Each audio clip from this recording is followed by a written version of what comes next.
name is Scott Camille. I was a sergeant attached to Charlie 11. I was a forward observer in Vietnam. I went in right after high school and I'm a student. My testimony involves burning of villages with civilians in them, the cutting off of ears, cutting off of heads, torturing of prisoners, calling in of artillery on villages for games. You have some testimony here on the burning of villages. Could you go into just a few of these to let the people know how you treat the Vietnamese civilians? I would kill anyone I could, knowing whether they were innocent or not, just to make sure I wouldn't get killed. And that was my philosophy. Like, if I'd go into a village and have to kill 100 people just to make sure there was no one there to shoot me when I walked out, that's what I did. And the more people we killed, the happier our officers were, It got to be like a game. Like, the object was to see who could kill the most people. I have helped in torturing prisoners, and at one time we wore ears. We did. We'd take them and catch them while they were alive, taking ears, and we would do this to 2 or 3 of them to get information from the rest of them.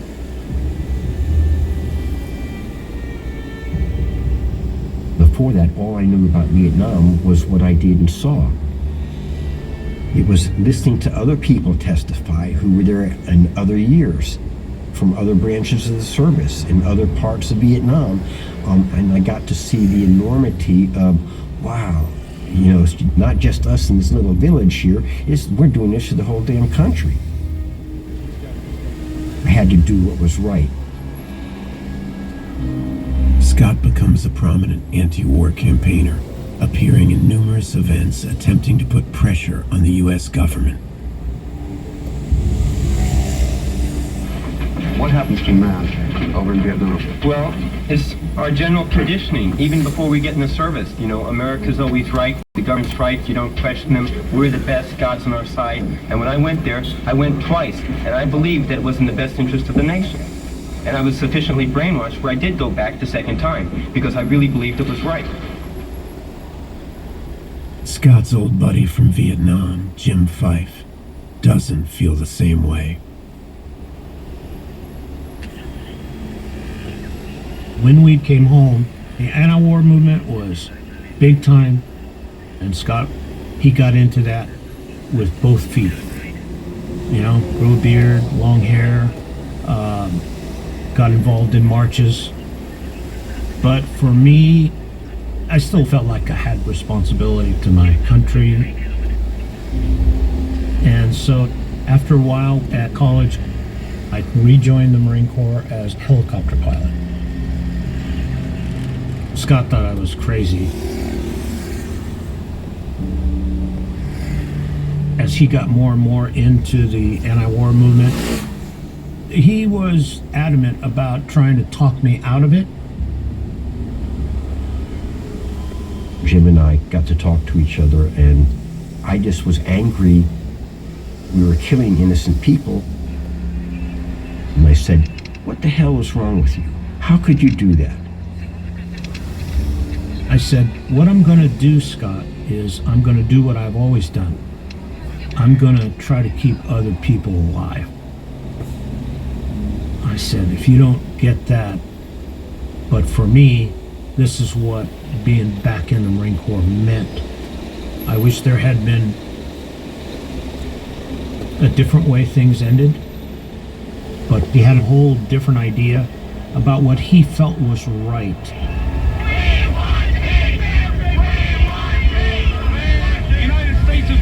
Of aggressors, of murderers. You know it in your hearts. Every one of you knows it. You should be ashamed. You make me laugh. How can you do this? You're the people in it in the war tomorrow.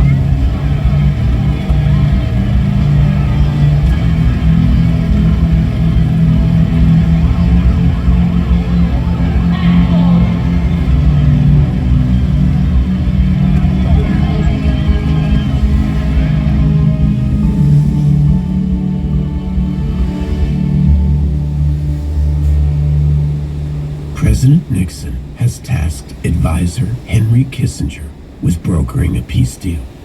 We have sent a senior negotiator with wide latitude in negotiation, and we hope that they will reciprocate by negotiating in good faith and try to bring the war to an early conclusion as it could be by negotiation, rather than letting it be brought to a conclusion. But the politicking has been dragging on for over 2 years. Families of the prisoners of war vent their frustration. There is an urgency, tremendous urgency for our men. Some of them have been there 6 going on 7 years. Oh, I'm sorry, I'm not willing to sacrifice my husband for a cause that no one believes in. All of a sudden, I realized, there are a lot of other wives who had a loved one who was missing or a prisoner of war, and we felt compelled to do something. We began going to Washington and visiting members of Congress, members of the Senate. Mrs. Halliburton, do you think actions like Governor Carter's today and other actions by government leaders help the POWs? Yes, I think North Vietnam has demonstrated that they are sensitive to public opinion, and I feel like that the prisoners will be released if the people of the world show an outcry against the holding of the prisoners. Marty Halliburton's husband, Porter, has now been a prisoner of war in North Vietnam for 7 years.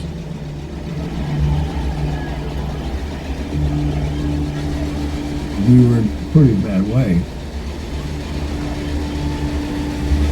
Time was running out. The Vietnamese had threatened that we would be executed unless there was a serious effort to bring the war to an end. It's going to be my responsibility, along with the American people, to apply the pressure upon the Nixon administration and the Congress to end the war.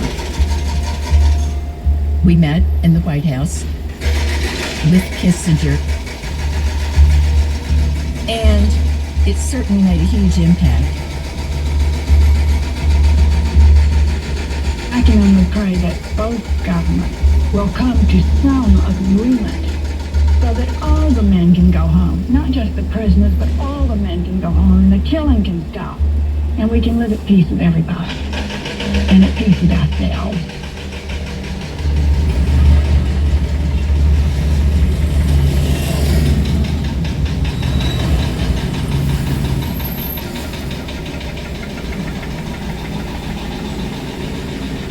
Good evening. I have asked for this radio and television time tonight for the purpose of announcing that we today have concluded an agreement to end the war and bring peace with honor in Vietnam.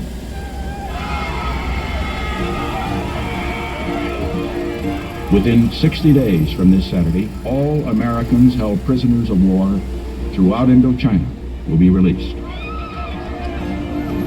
During the same 60-day period, all American forces will be withdrawn from South Vietnam.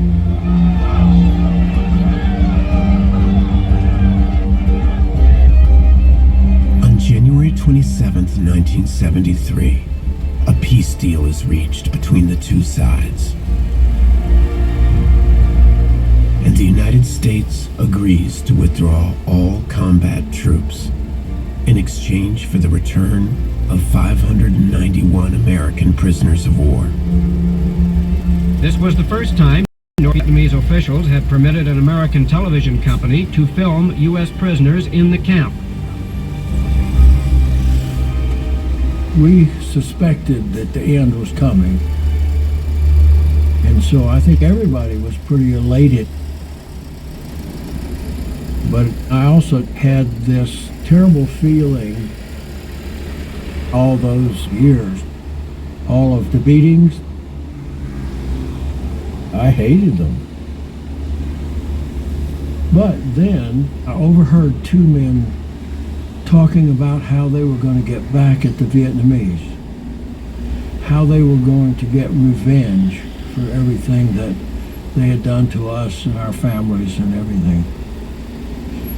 And I think at that moment I realized what a hold hatred had on us. And I suddenly realized that if I continued to hate them, they were going to control my life. I couldn't take that hatred home. And that's when I decided I would forgive them.